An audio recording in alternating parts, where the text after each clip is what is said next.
Hello and welcome to the Alidod channel. So in today's video we're going to be going and upgrading a flamingo habitat that I did before. So this is the more finished result, so in case you're wondering. This is what it started like. I made this in the franchise mode when I only had the beginning stuff, so I did want to tweak some stuff for sure, and I also had limited abilities and funds, so I didn't get to add any nature and I really wanted to improve that. Just in advance, if you do end up liking this video, please do give it a thumbs up. It means a lot because our channel is only new and it really does help us out a hell of a lot. If you do end up wanting to watch more, please do subscribe. My computer can only run it on its low settings at the moment. I will be upgrading that in January, the latest hopefully. So if you don't like the quality but you do like the content, please do consider subscribing or coming back in a few months' time potentially. So these bits I did want to change. I did want a more wooden thing but I couldn't find one. In hindsight I could have used the climbing ones but I completely forgot about them, so these will kind of do. They look a bit better than the other ones did, and it's more just to give the illusion that there's some kind of support rather than it just floating mid-air.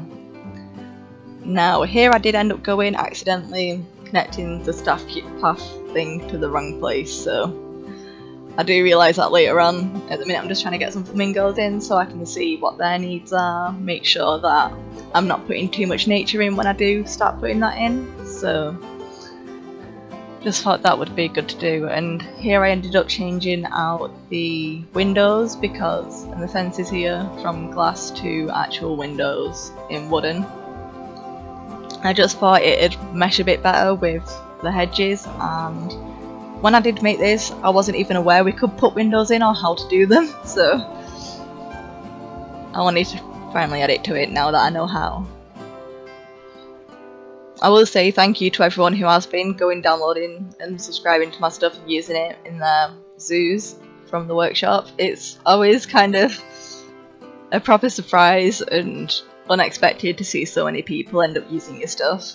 If there are any issues with any of my content, for example if it's too big and it's crashing the game and you want a smaller version of it, or if there's some things that need to be amended in it, please don't feel bad about commenting. I'm always happy to check in with my comments and try and fix stuff or redo stuff to suit people's needs a bit better when I've got the time.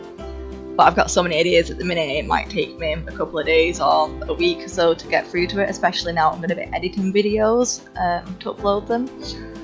But at the moment I'm just trying to add some nature because that's one thing I really wanted to add. I was so fond of these trees, but later on I do end up having to get rid of them because I ended up putting far too much coverage for a flamingo's wants and desires, so they weren't very happy. I really wanted to particularly make this place a lot better around the feeder because they tend to spend a lot of time here, and it's when you see them all grouped together most often is when they're having the nice food enrichment with the shrimps and stuff, so I wanted to make it a lot more of a pretty place to walk past through the guest walkway, and I wanted it to be nicer for the flamingos too, and I didn't want it to look so fake and artificial. I wanted to kind of make the illusion that it might just be a puddle, a little pool along with all the other ones. Obviously I don't hide it completely well, but from the typical angles it's relatively a lot better in the end. I did have a lot of fun putting all the nature down. It's one of my favourite things to do on this game because you can start making a habitat and it can look so rubbish, but the moment you start adding your nature and start making it look a lot more real, it ends up taking shape a lot more.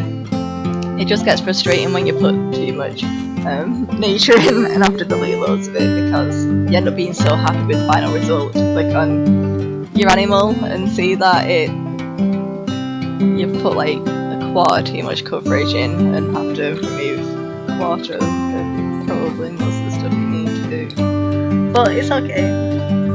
Part and parcel of it. Like, I love putting some nature up on the roofs. It's something I like to do to create the illusion that stuff's growing out of the rocks and like they've been there forever and it's kind of part of the environment, but I end up having to take all that off, which I was so gutted about, so gutted. So now I'm just gonna go and let you enjoy the last minute or so of the video without me chatting, and then I'll conclude. So I'll catch you in a bit. Enjoy.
Say, when this was finished, I was pretty chuffed with the result. I was a bit miffed because I couldn't put as much of the stuff in as I wanted to, but I can't really upset my flamingos, I don't want to. So, they ended up seeming to enjoy it. I'm kind of gutted. Most of the nature is kind of more central, but I guess that's where the guest path will be. I didn't bother putting the guest path in just because of the fact that it doesn't include it in the workshop upload anyway, so yeah. They seem to enjoy it, they use a bridge all the time, and I think that's it. So if you ended up enjoying this video, please do comment, like, and subscribe, and I will see you in the next one. Thank you very much, and bye.